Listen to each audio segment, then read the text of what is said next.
Заседание является открытым.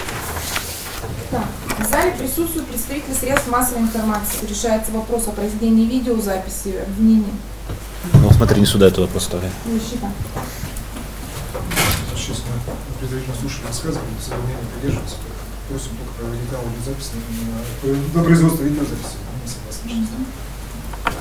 Видеозапись производить не разрешается судом. Аудиозапись, пожалуйста, произведите. Видеозапись, пожалуйста, чтобы не отвлекать